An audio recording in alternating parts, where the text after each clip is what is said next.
लोकसभा की मेंबरशिप जाने के बाद आज राहुल गांधी पहली बार वायनाड पहुंचे।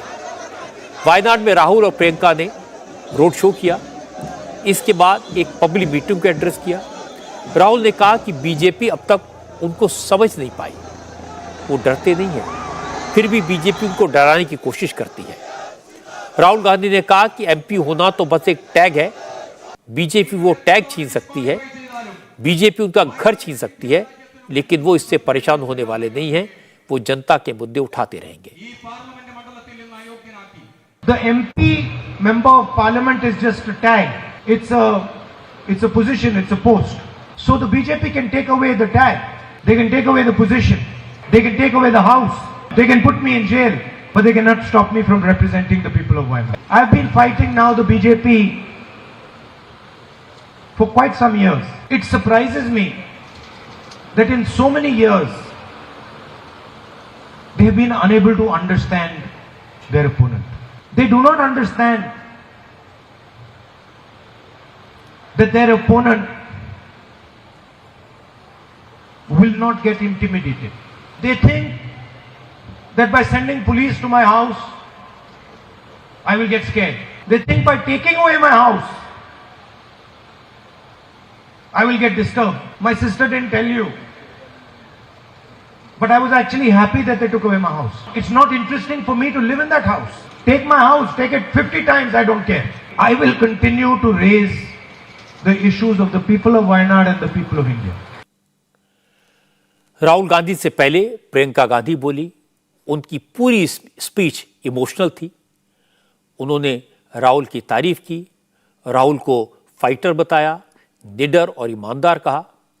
प्रियंका ने कहा कि बीजेपी उनके भाई से डर गई है, राहुल का घर छीन रही है।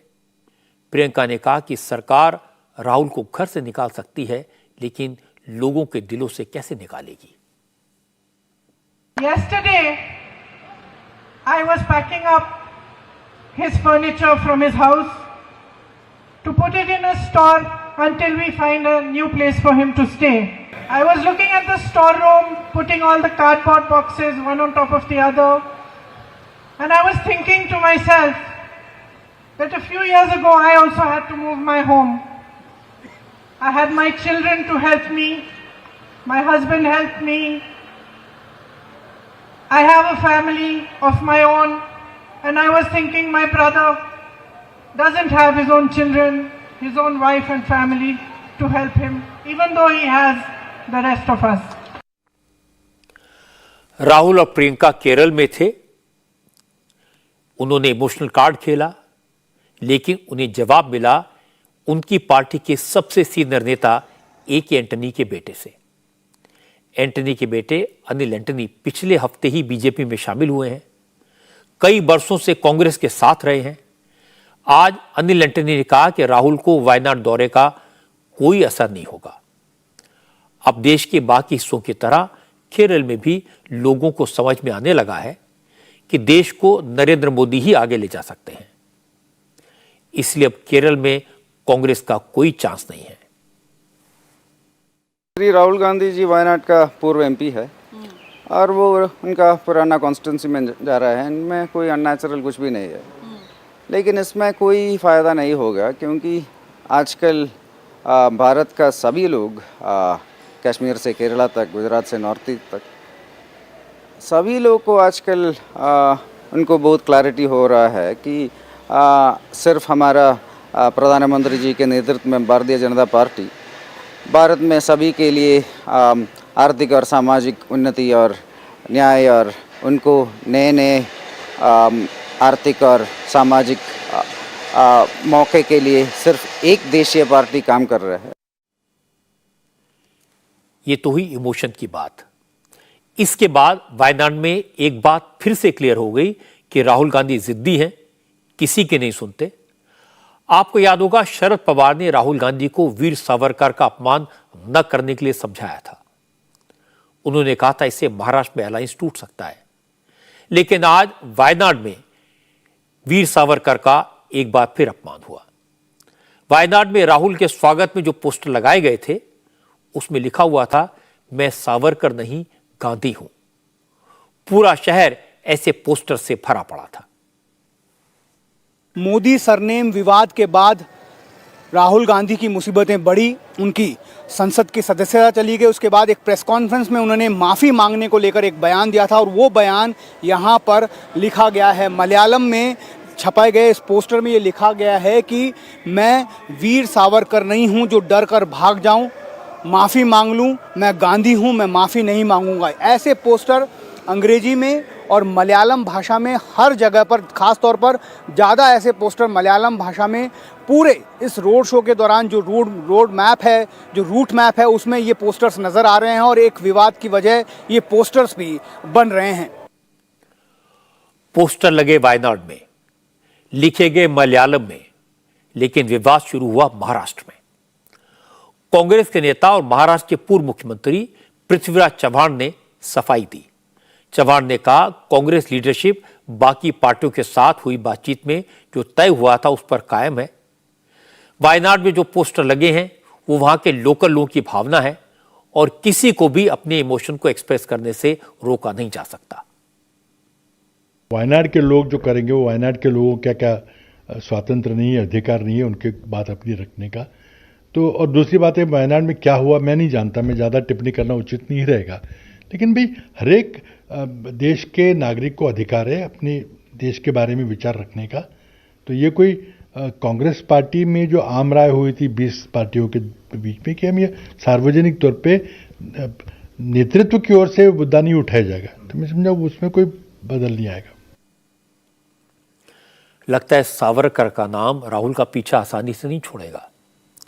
असल में राहुल गांधी की रीसेंट कैंपेन की ज्यादातर प्रॉब्लम्स महाराष्ट्र से शुरू हुई।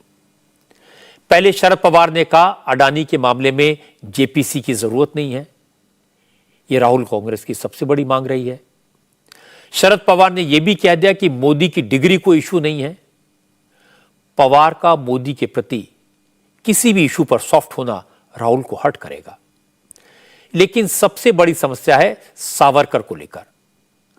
राहुल की जिद की वजह से जब राहुल ने सावरकर को माफी भी कहा तो इस मामले में शरद पवार और उद्धव ठाकरे ने साफ साफ कह दिया कि वीर सावरकर सिर्फ महाराष्ट्र के नहीं पूरे देश के गौरव हैं। महाराष्ट्र में कांग्रेस भी राहुल के इस बयान को सपोर्ट नहीं कर पाई, इसलिए मुश्किल तो काफी है। दूसरी तरफ शिंदे सरकार सावरकर को लेकर बहुत एग्रेसिव हो गई है। शिंदे सरकार ने सावरकर के जन्मदिन को स्वातंत्र वीर सावरकर गौरव दिवस के रूप में मनाने का फैसला किया है। सावरकर की जयंती 28 मई को होती है। 28 मई को महाराष्ट्र सरकार पूरे राज्य में अलग अलग जगह कार्यक्रम आयोजित करेगी। वीर सावरकर के संघर्ष को, उनके विचारों को जनता के बीच पहुंचाएगी। महाराष्ट्र सरकार में मंत्री और एकनाथ शिंदे गुट के विधायक उदय सामंत ने कहा कि पहले की सरकारें छत्रपति शिवाजी और वीर सावरकर के नाम पर वोट लेकर उन्हें भूल जाती थी। अब एकनाथ शिंदे और देवेंद्र फडणवीस की सरकार महाराष्ट्र के महान लोगों को उचित सम्मान देगी। पहले की आदत ही ये थी छत्रपति शिवाजी महाराज के नाम के ऊपर वोट मांगना, स्वतंत्र वीर सावरकर के नाम के ऊपर वोट मांगना, लेकिन उनके लिए कुछ नहीं करना, ये आदत ही थी। लेकिन शिंदे फडणवीस सरकार आने के बाद अभी देखो प्रतापगढ़ के नीचे जो इलीगल बांधकाम था वो भी स्ट्रक्चरल डिमोलिश हो गया। स्वतंत्र वीर गौरव दिन अभी हो रहा है, स्वतंत्र वीर गौरव यात्रा हो रही है, ये बदलाव है। स्वतंत्र वीर सावरकर का जन्मदिन 28 मई है और 28 मई को स्वतंत्र वीर सावरकर का पूरा चरित्र शालेय शिक्षण में माध्यमिक शालेय शिक्षण, माध्यमिक शिक्षण, उच्च शिक्षण इसमें जाना चाहिए और गवर्नमेंट की तरफ से जाना चाहिए, इसलिए प्रयास है। एकनाथ शिंदे के इस ऐलान पर अब एनसीपी और उद्धव ठाकरे खामोश हैं। सिर्फ कांग्रेस के नेताओं के बयान आए, लेकिन किसी ने सावरकर की जयंती को बड़े पैमाने पर मनाने का विरोध नहीं किया। कांग्रेस नेताओं ने यह कहकर पल्ला झाड़ लिया कि बीजेपी सिर्फ जनता का ध्यान हटाने के लिए इस तरह के ड्रामे कर रही है। कांग्रेस को लगता है कि सावरकर के मुद्दे पर कहीं महाविकास अघाड़ी में दरार न पड़ जाए, इसलिए आज सावरकर पर बात करने के बजाय बाबरी मस्जिद को लेकर दिए गए बीजेपी के नेता चंद्रकांत पाटिल के बयान को मुद्दा बनाया गया। असल में चंद्रकांत पाटिल ने कह दिया कि शिवसेना बाबरी मस्जिद गिराने का क्रेडिट लेती है, वो गलत है। ये काम देश भर के हिंदुओं ने मिलकर किया था और राम जन्मभूमि आंदोलन का नेतृत्व विश्व हिंदू परिषद कर रही थी। ये बात उद्धव ठाकरे को बुरी लगी। उद्धव ने कहा यह सब बीजेपी की चाल है। बीजेपी अब जानबूझकर बाला साहब का अपमान करवा रही है जिससे बाला साहब के योगदान को इतिहास से हटाया जा सके। उन्होंने कहा कि बीजेपी लोगों के मन में भ्रम पैदा करने की कोशिश कर रही है। उद्धव ने चंद्रकांत पाटिल को चूहा कहा, उनके इस्तीफे की मांग की। उद्धव ने कहा अगर एकनाथ शिंदे के मन में बाला साहब ठाकरे के प्रति जरा भी सम्मान है तो उन्हें सरकार से अलग होना चाहिए, इस्तीफा देना चाहिए। काल गोमूत्रधारी चंद्रकांत पंडित नाही पाटील कारण नाही पंडित आणि म्हणून मी ते म्हटलं कारण ते चंद्रकांत पाटील हे आपल्या बाबरीच्या आठवणीच्या खंदकातून बाहेर पडलेत। असे बाबरीच्या आठवणीच्या खंदकातून बरेच उंदीर आता बाहेर पडायला लागलेले आहेत। कहाँ थे ये लोग? इतने सालों के बाद अब आवाज इनकी बाहर आ रही है, तब तक क्यों चुप बैठे? बाबरी जब गिराई गई तब भी चुप बैठे थे। जैसे चूहे होते ना अंदर जाके छुप जाते, वैसे ही चूहे अभी बाहर आ रहे हैं। ये चूहों की बात हम क्यों मानेंगे? श्रेय का तो सवाल नहीं, लोगों ने देखा है। सर क्या इस्तीफा होना चाहिए आपको लगता है कि? एक तो चंद्रकांत पाटिल जी का इस्तीफा लेना चाहिए, नहीं तो जो हमारे मिंदे वहां बैठे हैं उन्होंने इस्तीफा देना चाहिए। श्रेय खींचने का सवाल नहीं है, ये सरासर एक झूठापन है और ऐसे झूठ लोगों के हाथ में अपना देश कैसे सुरक्षित रह सकता है? मैं तो मानता हूँ ये भाजपा की चाल है। आहिस्ते आहिस्ते वो हिंदू हृदय सम्राट जी का भी महत्व वो लोगों के मन से निकालना चाहते हैं। जैसे आहिस्ते आहिस्ते एक एक लोग, वो एक तो मैंने कहा ना, जिनके पास कोई कर्तृत्व नहीं होता है उनको चोरी की जरूरत पड़ती है। इनके पास कोई नेता नहीं है, ऐसे एक भी नेता नहीं है कि आज़ादी के संग्राम में उन्होंने हिस्सा लिया था, एक भी नहीं है। सब लोगों के जितने सारे आदर्श है वो चोरी कर रहे हैं। वो श्रेय खींचने का सवाल नहीं है, ये सरासर एक झूठापन है और ऐसे झूठ लोगों के हाथ में अपना देश कैसे सुरक्षित रह सकता है? लेकिन उनके अगर कुछ एक दिल में बाला साहब के प्रति श्रद्धा है तो उन्होंने तुरंत एक तो इनका राजीनामा इस्तीफा लेना चाहिए, इनको निकालना चाहिए, नहीं तो खुद इस्तीफा देना चाहिए। और उनके साथ जो 40 हमारे शर्मिंदे लोग गए हैं वो भी क्या करने वाले हैं? हालांकि बीजेपी इस बात को समझती है कि अगर बाला साहब के नाम पर विवाद बढ़ा तो मुश्किल होगी, इसलिए चंद्रकांत पाटिल ने बिना देर किए अपने बयान पर सफाई दी। चंद्रकांत पाटिल ने कहा वो बाला साहब ठाकरे का बहुत सम्मान करते हैं और उन्होंने राम मंदिर आंदोलन में बाला साहब ठाकरे की भूमिका को कम करने की कोई बात नहीं की। चंद्रकांत पाटिल ने कहा कि बाला साहब ने तो मुंबई दंगों के दौरान हिंदुओं को बचाया था जिसके वो खुद गवाह रहे थे। अगर उद्धव ठाकरे को उनके बयान को लेकर कोई कंफ्यूजन है तो वो उनसे भी फोन पर बात करेंगे। ऐसे गत कुछ दिनों में कुछ पॉलिटिकल इंटरेस्ट के कारण मेरे बयानों का गलत अर्थ निकालने का प्रयत्न होता है, लेकिन जिसका कोई पॉलिटिकल इंटरेस्ट नहीं वो उसको जानता है कि मैंने क्या कहा। उनकी जो गलतफहमी हुई वो शायद मैंने अभी जो वक्तव्य दिया उससे गलतफहमी समाप्त हुई होगी। मैं उनसे फोन भी करूंगा। तो ये मेरा विषय था और वो इसमें कोई शिवसेना को प्रोवोक करने का, शिवसेना का अयोध्या का ढांचा गिराने में कोई रोल नहीं है, ये फोकट का श्रेय ले रहे हैं, ऐसे कोई वाक्य रचना नहीं है। एक पूरे आधे घंटे के इंटरव्यू में एक वाक्य हुआ है, उससे भी ज्यादा उसी इंटरव्यू में बाला साहब ठाकरे जी के बारे में मैंने आदर से कहा है, जो मैं इंटरव्यू में मैं नहीं, मैं लगातार कहता रहता हूँ। और उनके बारे में मेरे मन में जो आदर है वो कोई दिखावा नहीं है, वो मेरे मन से है, मैंने भुगता है मुंबई के नागरिक के नाते, उसके कारण मेरे मन में उनकी श्रद्धा है। चूंकि मामला बाला साहब ठाकरे से जुड़ा था इसलिए मुख्यमंत्री एकनाथ शिंदे को भी सफाई देनी पड़ी। शिंदे ने कहा चंद्रकांत पाटिल के बयान का गलत मतलब निकाला गया।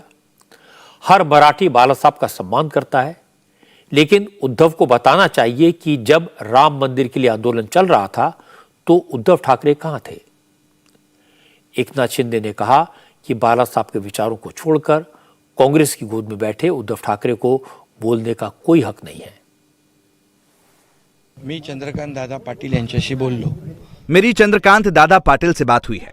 उनका कहना है कि उनके कहने का मतलब ये था कि जो मुझसे पहले मुख्यमंत्री थे, जिनका भी नाम आप अभी ले रहे थे, वो उस वक्त कहां थे। बाला साहब ठाकरे के प्रति उनके विचार बिल्कुल साफ हैं। अयोध्या में जो विवादित ढांचा था और जो घटना घटी, तब बाला साहब ठाकरे ने खुद हिंदू हृदय सम्राट बाला साहब ठाकरे ने शिव सैनिकों की तारीफ की थी और कहा था कि मुझे अपने शिव सैनिकों पर अभिमान है और ये तो जगजाहिर है। और बाला साहब ठाकरे ने उसी वर्ष गर्व से कहो हम हिंदू हैं का नारा दिया था। त्याच वेळेस गर्व से कहो हम हिंदू आहेचा नारा बाळासाहेबांनी। आज जो विवाद खड़ा हुआ उसका एक इतिहास है, उसकी एक बैकग्राउंड है। असल में 1992 में जब बाबरी मस्जिद का स्ट्रक्चर गिरा तो बाला साहब ठाकरे अकेले ऐसे नेता थे जिन्होंने कहा यह ढांचा शिव सैनिकों ने गिराया। मुझे याद है उस जमाने में मैंने जब आपकी अदालत में बाला साहब से इस बारे में पूछा तो उन्होंने कहा था हमने मस्जिद गिराई, शिव सैनिकों ने ढांचा तोड़ा। वो बहुत बेबाकी से बोलते थे। इसी शो में जब मैंने उनसे कहा कि दंगे होते हैं तो उसमें शिवसेना का हाथ होता है, तो बाला साहब ने पलटकर जवाब दिया नहीं, हमारा पांव होता है। बाला साहब की साफ गोई, उनका अंदाज आज भी लोगों को याद है। इसलिए अगर कोई कहता है कि बाबरी मस्जिद गिराने में शिवसेना की भूमिका नहीं थी, बाला साहब ठाकरे का रोल नहीं था, तो इस पर कोई यकीन नहीं करेगा। लेकिन मुद्दा बाबरी मस्जिद का हो या वीर सावरकर के अपमान का, ये दोनों इश्यू ऐसे हैं जिस पर कांग्रेस और उद्धव ठाकरे की राय बिल्कुल अलग है। उद्धव इन मुद्दों पर समझौता नहीं कर सकते और कांग्रेस इन मुद्दों पर उद्धव का सपोर्ट नहीं कर सकती। इसलिए महाराष्ट्र में कांग्रेस, एनसीपी और उद्धव ठाकरे की शिवसेना में दरार साफ साफ दिखाई देने लगी है। इंडिया टीवी हर वक्त हर जगह डाउनलोड करने के लिए सर्च करें India TV news Google play store या ऐप स्टोर पर।